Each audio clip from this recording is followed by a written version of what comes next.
Ninjago has had quite a bit of canon content in it besides what happens in the main show. It has a canon play, for God's sake. Something that I hear barely anyone talk about is the canon books, and there's quite a handful of them, and I think they're quite interesting. I have never seen anyone talk about all the canon books from Ninjago, so I guess I'm just gonna have to do it myself. I know there are some could-be canon Ninjago books, like Way of the Departed and Splinter and the Blind Man's Eye, but those aren't canon, just could be canon, whatever the hell that means, so I will not be including those. I may check them out sometime in the future, though. There's also a Ninjago book called The Uncharted Island, but I genuinely can't find anywhere to read that. I can hardly find anything about the book. It just has something to do with the Island special, and there's one page of it on the wiki. There's also the Destiny's Bounty logbook, which has a bit of information on it, but still not a lot.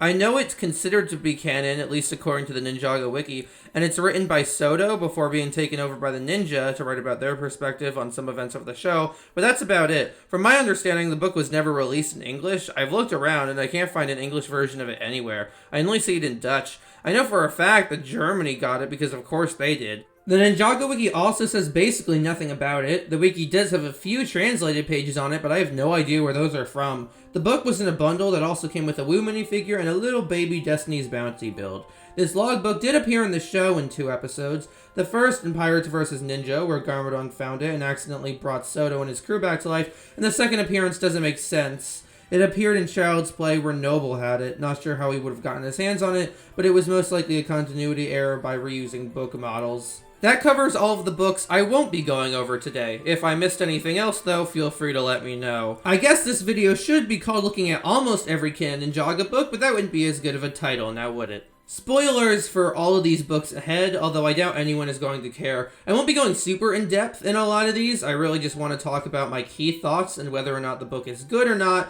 but I still will be mentioning spoilery stuff. Anyway, without further ado, let's get started with the Dark Island trilogy. I would say these are definitely the most well-known of all the canon Ninjago books, thanks to that they got a mural during March of the Oni. Since they're all a trilogy, I'll just be talking about them all together. They take place after Skybound, but before Day of the Departed, and they're really good. Bought these years ago, and I'm pretty sure the first one was stolen from a library, and the third one was a lot more expensive than the other two. These books were distributed terribly. I did a little bit of research, and apparently there was going to be another canon Ninjago book called Amber Legacy, which was going to explain what happened to Skylar's mother, and if she's alive, and why she married Shen, and why wasn't she part of the Serpentine War, but it was cancelled because of the horror distribution of this trilogy. That blows, but back to the books that did come out. If you couldn't guess, this trilogy is about the ninja going back to the Dark Island after Masako and Ronin and a bunch of random sailors go missing there. I always thought the Dark Island was a very underutilized location in the show. It would be cool if they went back there in Dragon's Rising and we got to see how it has changed. I really think Dragon's Rising needs to utilize some of its older locations. That's probably a conversation for a different day though. The events of the canon books have been referenced in the show a few times, and the Dark Island trilogy is one of them, as I already mentioned the mural in March of the Oni. I remember being really confused by that mural when I was younger because I had no idea what it was. Can't believe they gave it a mural over Day of the Departed. All the murals show up in March of the Oni's intro as well, and the majority of the intros are in chronological order, except for the Dark Island trilogy. It shows up between Possession and Skybound even though it takes place after Skybound. But hey, that's just me bitching. Although if I was going to complain a bit more, I would complain about how it's kind of annoying they removed the murals in Dragon's Rising without any explanation. In all honesty, while the murals were cool, boy did it make some things on the Ninjago wiki a bit of a mess, but I digress. One weird thing is that at the end of the story, the Sky Pirates, yes, the Sky Pirates from Skybound, don't question it, all get arrested and sent to prison, but we see that prison a lot throughout the show, and we never see any of those guys. I think one of the writers said they never appeared because it would confuse people who didn't read the books, which I guess is fair, and also say that they made a deal with the ninja to stay on the Dark Island. Steep Wisdom appears in this book despite being sold by Wu in Possession. I kind of wish they kept Steep Wisdom around. It was cozy, probably my favorite of all the ninjas' bases. I don't like the lore that Wu demolished his brother's monastery in order to build it though. Makes him look like a major ass. Why would you make that canon? Class is revealed to be the main antagonist of this book, and it's the last time he's appeared. Klaus is basically the mechanic, but done right. He started off as Chen's second in command before becoming the villain of the Canon Ninjago play, The Realm of Shadows. He then became the reason the events of Skybound happened, and then he's finally defeated in this book trilogy. He ended up getting banished to the underworld, so we could technically see him again in Dragon's Rising. I could never take the mechanic seriously, man. They did a terrible job of convincing me he was more than a C-tier villain. The Dark Island trilogy is a Wu story above anything else. Half of the books are his diary, and we get to see his inner thoughts and his guilt about some of the stuff that's happened to the ninja. The Dark Island trilogy is really good, and I would recommend reading it if you haven't, even if I did spoil some stuff in this section. One last thing I want to bitch about, though. On the last page is a teaser for Hands of Time, and Dr. Julian is in the teaser despite having no presence in the season whatsoever. Anyway, now let's move on to Pythor's Revenge. This book takes place literally right after Day of the Departed, but right before Hands of Time. The plot is about the ninja having to clean up the museum after the events of Day of the Departed, and having to find a new thermostat for Dr. Saunders, since according to him, he needs to have it be the perfect temperatures for the visitors, but if you've seen Hands of Time, then you know why he actually needs it. The ninja go to Cyrus Borg, and he gives them a piece of technology he hasn't released to the public yet, and has them sign a bunch of non-disclosure agreements so they won't share information about it. While they're on their way back to the museum, Pythor steals the part from them, and his master plan is to reveal it live on TV so he will become famous and the ninja will get sued. I am not kidding. That is the plot of this book, and I love it. When we last saw Pythor in Day of the Departed, he was injured from the fall off the statue in the Corridor of Elders, but no mention of his injury is ever made during this book. One cool thing about this book, though, is that it's the first and only time Pythor and Scales have interacted since Season 1. They originally had a small interaction in the rebooted finale, but it was cut for time. I really don't have much more to say about this book. It's cute and fun for what it is, but there's not a lot to it. It isn't even illustrated. I have no major complaints with this book, though, so that's good. Before Crystallized, this was the last time Pythor showed up in the canon, and Lloyd and Mistako didn't know if he was dead or not by the end of Day of the Departed, but in future seasons everyone knows Pythor is still alive, and I guess this book explains that, which is, well, probably just a coincidence, since I doubt they took that into account, but it isn't a continuity error. The next book I'm very excited to talk about, and that would be Garmadon Rules. This book I have a lot to complain about, but not for anything in the actual book. For who knows what reason, this book was never released in English, even though it was originally written in English, and it's been confirmed to be canon. It was released in Germany because Germany gets everything. They have every Ninjago season on DVD, including Dragon's Rising. Why have they never been released in America? I don't know, because screw me, I guess. This book has been translated by some Ninjago fans, so I was able to read it, and it's really good. I love this book. It's basically Harumi's diary. We learn stuff about her backstory that wasn't in the show, and see how she formed the Sons of Garmadon. Also, she's literally a psychopathic terrorist, so reading her diary is pretty interesting. Please, LEGO, release this in English. And while you're at it, release all of the Ninjago DVDs after Hunted in English. That would be wonderful. Oh, and also, make Tea Time Terror, you cowards, but we'll get back to that later. We learn things like the Spider in the House song came from Hutchins, and he would sing it to Harumi as a lullaby, and how Harumi kidnapped Misako. We learn Harumi doesn't know where Mr. E came from, he just showed up and joined the SOG.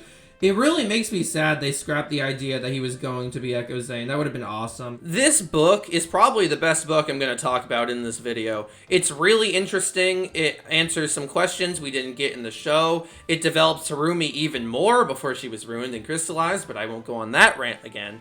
Really, just read this book if you haven't. You can find the translated thing on Google pretty easily. It's fantastic. Next up is the Book of Spinjitzu, which is Wu's diary. Another one. There's a lot of diaries, so get used to it.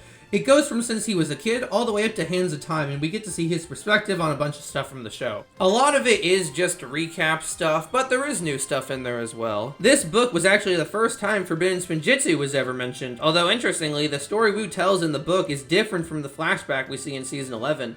Another interesting thing about the book is that it's the only glimpse we've seen of what the first Spinjitzu Master's wife could have been like, or if he even had a wife. Apparently, Wu and Garmadon don't even know if they had a mom. This book appeared in Masterclass, which is a Canon Ninjago short. Wu writes about Skybound in this book, and one of the writers said that Jay and Nia told him about Skybound, which would make sense considering Skybound did get a mural in March of the Oni. I'm not really sure why Jay and Nia have never told anyone about Skybound. You could say it's too traumatic, I guess, or maybe they just didn't think it would be worth it. I don't know, I just always thought it was kind of weird. I would want to see everyone's reactions to them telling them about Skybound. I feel like that would be funny. Now we have the very creatively named Garmadon. This story is weird, man, but in a good way. It takes place after March of the Oni and is about Garmadon defending a village from bears and his old biker gang cult. The best part of this story is easily Garmadon himself, and his character development figuring out that he wants redemption. I really wish this was a TV special instead of a book. The island has nothing on this, but I guess I have to take what I can get. This also seems like something that definitely should have been mentioned in Crystallized, but I get that they wouldn't want to confuse people that didn't read the book, and I'm pretty sure this book was in development while Crystallized was being written. My only real complaint is Mogra, who is a pretty weak villain. He's a cool concept, but the execution is very lacking. We learn that he used to know Garmadon back during the Serpent King War, but we never really get any elaboration on that. How is he even still alive? Garmadon is surprised that he's alive, which means he was supposed to be dead, so how is he alive? It's never explained. They also make his fate in the book ambiguous, which, like, why? Just kill him. We probably are never gonna see him again. Besides that, though, it's a really good book, even just for the Garmadon character development. Probably one of the best books in this video. Go check it out. Next up, we're going to be talking about 4 books in one series. The Ninjago Brothers is a prequel series about a young Wu and Garmadon traveling to the Northern Ocean to try and find a tea plant that will cure Garmadon of his evilness, but they get into a bunch of wacky adventures along the way. The first book is The Curse of the Cat-Eye Jewel, and it's probably the weakest of the series. I wouldn't call it bad, though. It's still rather enjoyable. Wu and Garmadon meet a furry with a magic umbrella. I always love when we get to see what Ninjago was like before the events of the main show, and this book series takes place thousands of years before the events of the main show, so I'm gonna eat that up. My only major gripe with this first book is that they should have killed the villain. Basically, the villain Ninjago is a ninja sorceress cat, so she has 9 lives, and she tricks Wu and Garmadon into stealing a jewel for her so that she can achieve immortality, and they say she doesn't have a lot of lives left. At the end of the story, she falls off a cliff, but she is still alive because that wasn't her last life. But why not make it so that she was on her last life, and she could have been even more insane and desperate, and her falling off the cliff would have been her actual death? I think that could have been a bit more interesting. Besides, it's not like we're ever going to see this cat girl again. Stop making these villains' fates ambiguous. It's dumb. Are they not allowed to kill them off? Also, this book introduces cat jitsu. That's a real thing. That is canon. Wu actually mentions the events of this book along with the events of the 3rd book in the series in the episode Spell at the Waterfall from Dragon's Rising Season 2. I would show you a clip, but I don't feel like dealing with LEGO's awful copyright system right now. I think this is the perfect way to mention canon stuff outside the main show, while also not confusing people who haven't seen them. I didn't know about the Ninjago Brothers book when I first watched that episode, so I just thought these were some random examples Wu was spouting out. But now I know these are actual stories I can go and read, and I appreciate references like that. Next up, we have The Lair of Tanabarax, which is the best of the series. This book has a very spooky atmosphere, and turning people into puppets is a cool horror trope. Basically, a bunch of people start going missing in a village, and Wu and Garmadon try to get to the bottom of it. And bam! Puppets! I also really love the villain Tanabarax, especially his design. Easily the best original villain out of any of the books in this video. He deserves more love. There needs to be more Tanabarax fan art. Get on that. He has a magic Jinn medallion, and I don't really understand that. Jinn are already magic, so why would they need a magic medallion? We don't actually know a ton about Jinn culture, so maybe I shouldn't question it. This book reveals that Jinn have their own language. That's not really important. I just thought like mentioning it. Tanabarax's backstory I also don't completely understand. The only information we get is that a long time ago a chariot crashed into his puppet stand, but it was a Jinn chariot, and he took the medallion as payment. I have a lot of questions from this. What is a Jinn chariot? Was it just a chariot that happened to have a Jinn in it, or is it a normal guy that just happened to have the medallion? Did they willingly give the medallion as payment, or did he take it? I know all I've really done is complain, but none of this really matters that much. I just thought like the backstory could have been a bit more fleshed out. Still, Tanabarax is really cool. Each Ninjago Brothers book has a prologue and epilogue. The prologue is the ninja doing something, and then Wu starts telling them the story, and then the epilogue is the ninja's reaction to the story. The epilogue to this book is rather interesting. During the story, Wu got turned into a puppet, but after he was turned back, his puppet disappeared. At the very end of the epilogue, we see Wu's puppet is still around and it's possessed. I interpreted this as Tanabrax not being killed when he was hit by the sunlight during the climax, and he simply retreated and then possessed the Wu puppet. Really, you could interpret this as anything, but Tanabrax still being alive would definitely be the coolest way to go, I think. This is definitely a cliffhanger that will never be followed up in any way, but it's still cool. Next, we move on to the Maze of the Sphinx. This is a fun pyramid desert adventure, but not too much more than that. Wu and Garmadon go inside a pyramid, and if they survive, they get a wish, which they would just wish for the tea plant immediately, instead of having to go all the way to the Northern Ocean. They brought back the Sphinx from Seabound, that's something. It's also pretty rad to see Garmadon's evil, intrusive thoughts, that's neat. The most interesting part of this book is a character called Shizada, I don't know how to pronounce it doesn't matter. Wu and Garmadon meet. She is this chick they both seem to have a crush on. I'm not really sure why they didn't just make her Misako. As far as I'm aware, we don't really know a lot about Misako's past, so it would have been kind of cool to see that, but instead it's just this random girl we're never gonna see again. Wu said he ran into her again once, but he doesn't elaborate on that, so maybe she was gonna be in one of the future books in the series, but that never happened. I guess when I said she's interesting, I meant she's only interesting because it's weird she's not Misako. Actually, how old is Misako anyway? Wu and Garmadon are super old because they're related to the first Benjitsu master, and he's basically God, so is there a big age difference between Misako and Garmadon? I get, there has to be, right? Or has Misako also lived for a super long time somehow? The end of the book is Shizada getting turned into a zombie, and the brothers use their wish to save her instead of curing Garmadon. They wish for her to be healed when they could have just wished for her village to have never been destroyed, which was the reason she was in the pyramid in the first place, because that's what she was going to wish for. So I don't know why they didn't just wish for that, because if they did, then she never would have been there in the first place, so she wouldn't have been a zombie. I guess I did a better job than the writers did. Suck it. Alright, the Chroma's clutches, let's get on with it. In this book, Wu and Garmadon get trapped in a magical painting by this girl named Perry because her sister and father got stuck in a painting with a monster named Chroma 3 years ago, and she really wants them to defeat the monster and save her family. I really enjoyed this read. The paintings the brothers go through are pretty cool, and I think they have fun with everything being art. I do really wish these pictures were color. The black and white are fine for all the other books, but in this one where art is a big focus and there's all these sentences describing the colors, I really wish I could see those colors. I really enjoy the art in all of these books. I haven't really brought up the art until now, but just know I find it all enjoyable. I thought the moment where the father got hope from remembering his wife was really sweet. They mentioned Zane's falcon during the prologue, which I didn't expect because the show still refuses to explain what happened to him.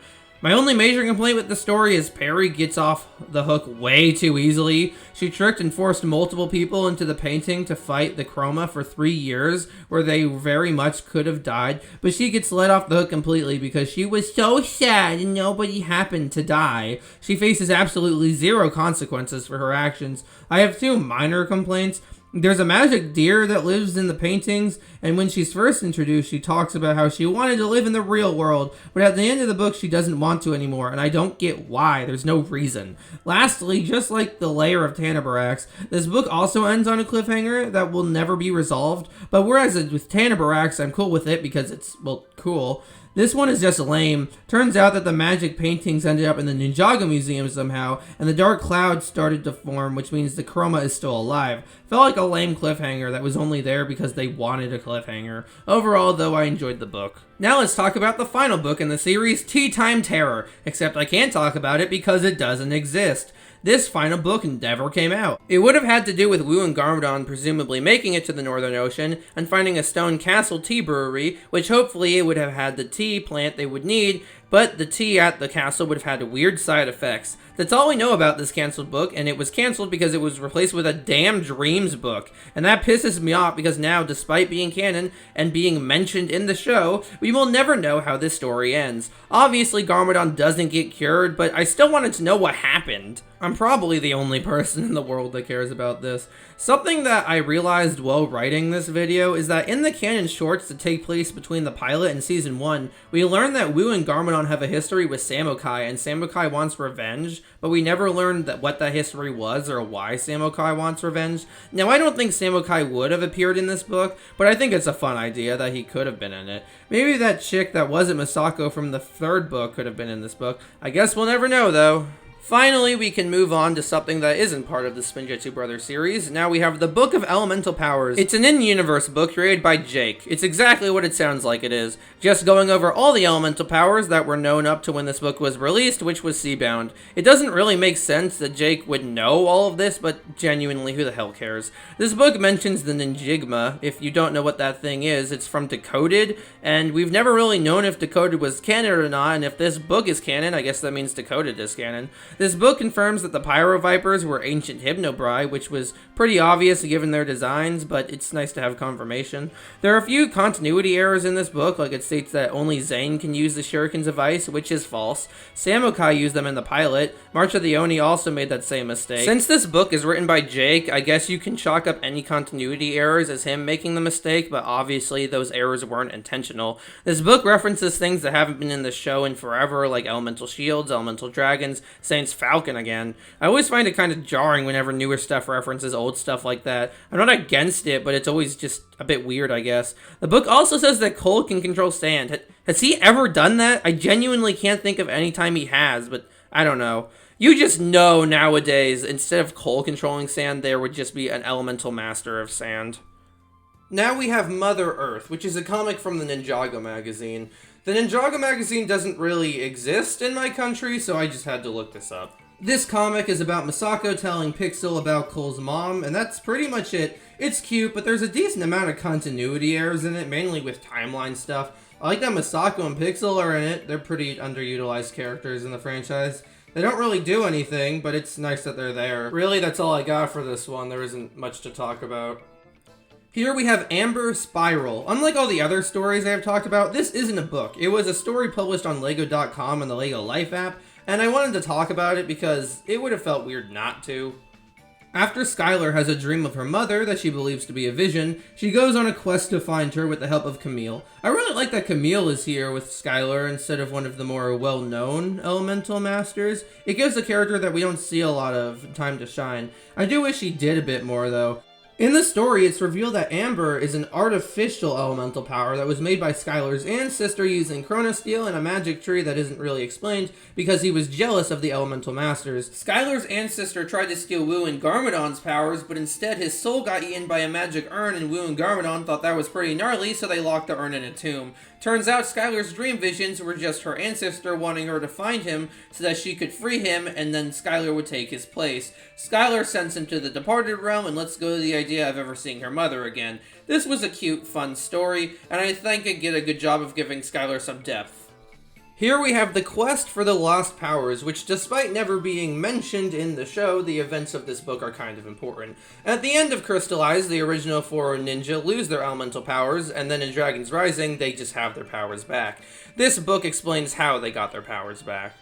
The book is mostly good, but regulating important plot points to a book most people aren't going to read is not something I really agree with. This story is split up into 4 sections, each about one ninja. Kai and Jay's are the weakest, and Zane and Cole's are the best. Zane's is about him getting over the Ice Emperor trauma. I know a lot of fans wanted the show to cover that, so it's really cool we got it in some regard. Kai's was about him wanting to stop a snake cult with Skylar, another snake cult, we have a lot of those. Cole's is about him being on a farm with his dad, and Jay's was him going on a little adventure with Unagami. This isn't really important to anything, but it always bothers me when media doesn't give certain locations names. Like, Jay and Nia are on a vacation island in this book, but it doesn't get a name, so how are we supposed to add it to the wiki?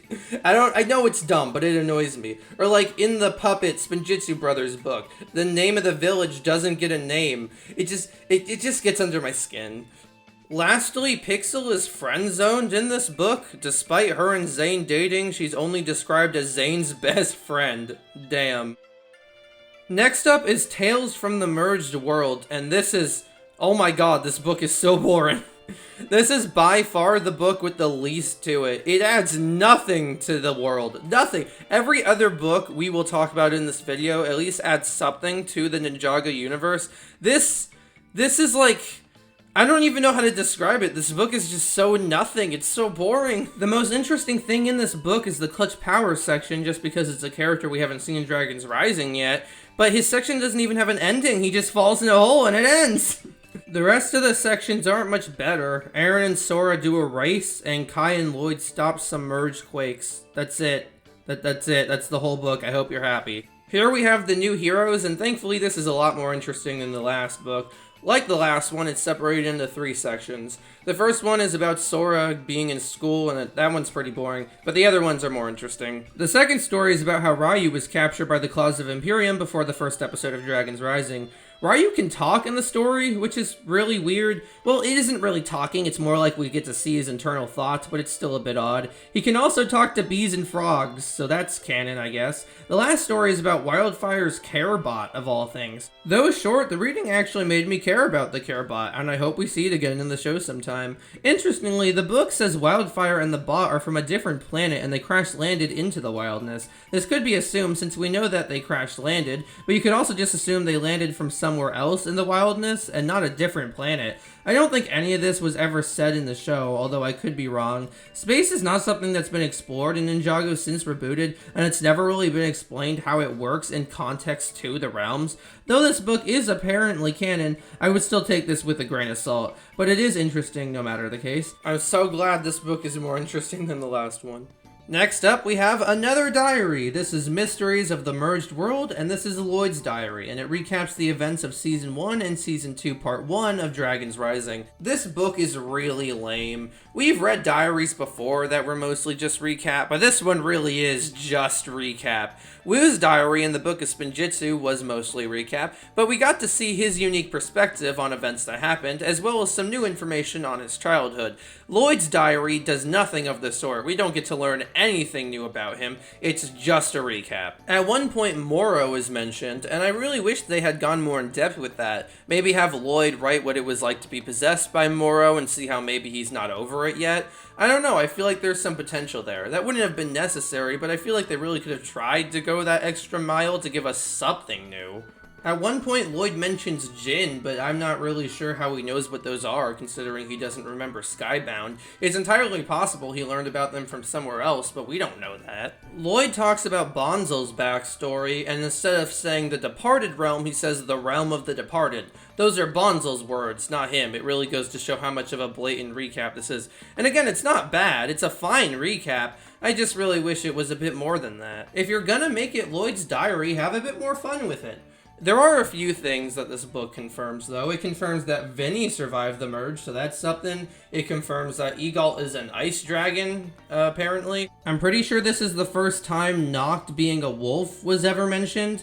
I don't really see the wolf, though. It looks more like a walrus with those teeth. Honestly, the only member of the Forbidden Five that actually looks like a mutated animal or whatever is Drix. This is the last diary we're going over, and I just want to say that I think it's funny that all of these diaries have such well-designed art in them. Obviously, this is so that reading them is more interesting, and I like the art, but it doesn't really fit a lot of these characters. Like, I didn't know Wu and Lloyd were such good artists. I mean, there's nothing wrong with it. It's just like, I wouldn't have thought that. Alright, third to last book. Let's go. This is Shatterspin, and it's a miracle this book even came out because all of the issues got delayed so much. Garmadon hears about the realm of the wildness from Chen and decides to go there to try and learn Shatterspin to stop the Serpentine War. Garmadon then trains a bunch of children to fight a big furry, and one of the kids fucking dies. The book is good, but nothing that will blow your mind besides the kid dying at the end. Like, I really commend them for having the balls to kill off a child. Good for them. In this show, the hammer that you need to activate the Gong of Shattering never gets a name, which I always thought was weird. In the book, it's revealed the name is the Mallet of Shattering, which checks out. At the end of the book, Garmadon takes the mallet back to Ninjago. I wonder what he ended up doing with it. The villains of the book are really boring. The Lycan King is whatever, and the Zayden Kane witch dude guy has a cool design, but is pretty boring. Probably one of those boring Ninjago villains, and I've witnessed all of them, which includes Vex. Who the hell likes Vex? I didn't see Zayden Kane being the mom, though. That did genuinely surprise me, although maybe I'm stupid, who knows. Garmadon's training the kids was fun and cute. That's probably my favorite part of the story, along with the climax. I like seeing how the comic ties into Season 2 of Dragon's Rising. It kind of explains where all those random wolf warriors came from, because in the show, those are not explained at all. An attention to detail I really appreciate is the way Garmadon gets into the Shadow Dojo is by using a Source Dragon scale Chen gave him, which fits because in the show, they get into the Shadow Dojo by using Source Dragon energy.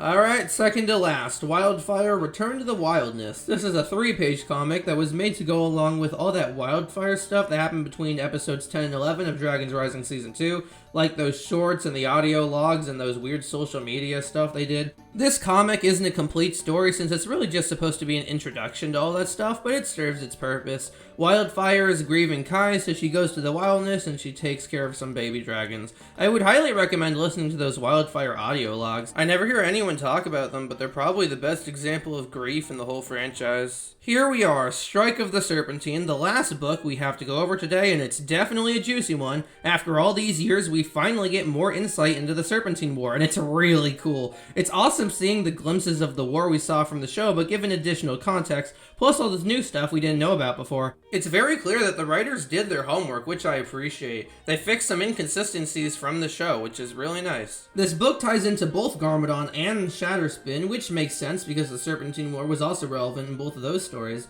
I was a little worried they were going to ignore them, but I'm glad they didn't. It's really awesome getting to see what the old Elemental Masters were like, and this book is the reason we finally know their names. Apparently, a Master of Earth can turn people into stone, and now I really want to see Cole do that because that would be rad as hell. We as well get to see characters we haven't seen in quite a long time, like the Time Twins, Klaus, Arcturus. Strike is a new character, and I enjoyed her a lot. She was a lot different than I expected her to be. I expected an evil bitch. I mean, look at her on the cover. But all Strike wanted to do was prevent the prophecy of the Golden Master, and accidentally started a war because of that. Turns out Strike wasn't entombed with the rest of the Serpentine, so Pythor isn't actually the last of her tribe, since Strike isn't in a Chondri. Unfortunately, it really makes me wish we got to know her reaction to a lot of the stuff that happened, like what was her reaction to seeing her tribe be cannibalized, or what was her reaction when the Golden Master finally did show up. Revealing Strike has been here the whole time is kind of a massive deal, at least to me. It's never explained where she's been all these years, or why Wu hasn't seen her.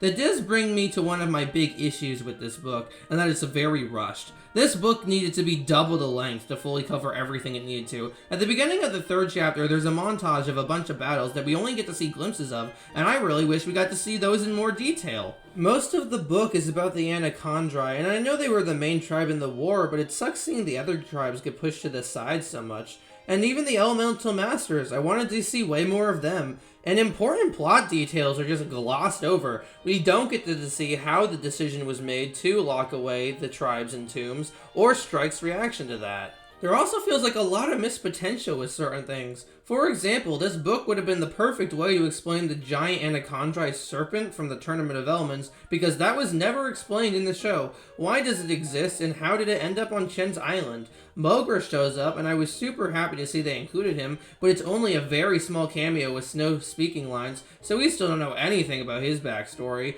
We could have also shown how Scales and Fangdom became friends. The Time Twins show up, but they basically disappear as soon as they do, and it's never explained where they went. I would have loved if they revisited the good idea from Hands of Time where Shen was the one that convinced them to betray the Elemental Alliance. After I wrote this, I watched an interview with one of the writers of the book, and turns out that was going to be included, but it had to be cut for time. Go figure. Mistake was in the first part of the book, but then shortly after she disappears only to pop back up during the court scene at the end of the book, and it's never explained where she went. It would have been nice if they gave the Anacondae generals names besides Arcturus. To be fair, he is the only one with a unique design, but still. I feel like you could have done something with the other generals. Fun fact, we don't actually know how many Anacondae generals there are, because there's 6 of them in Spellbound, and there's 7 of them in the Corridor of Elders.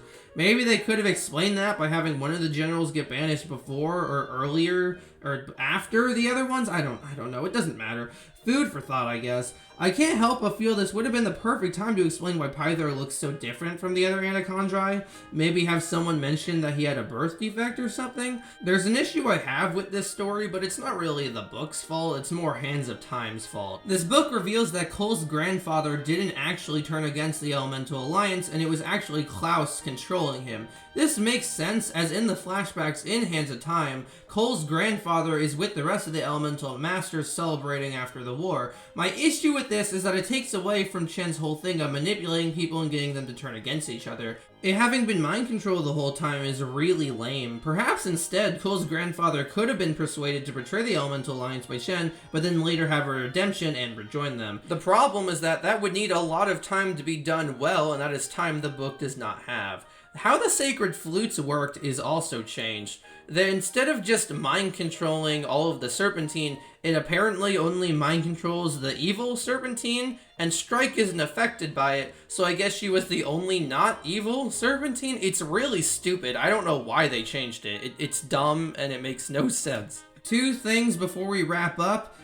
This guy is referring to the other guy as a Constricti when that's the tribe he is in, and the other guy is a Venomari, and I don't think this sentence makes any sense. Overall, I really enjoyed Strike of the Serpentine, and I think it's awesome this story was finally able to be told, but man, it really needed to be double the length to reach its full potential, and I'm always going to be sad it wasn't longer. And that does it. That's all the books. I'm glad I read all of these. It was fun seeing these side stories to the main show. It's a shame these aren't really talked about very much, because I think they have merit as some great Ninjago stories. Maybe one day people will pay more attention to them. I've been your Ghost with the Most and your fabulous host Luke here, and thank you for watching.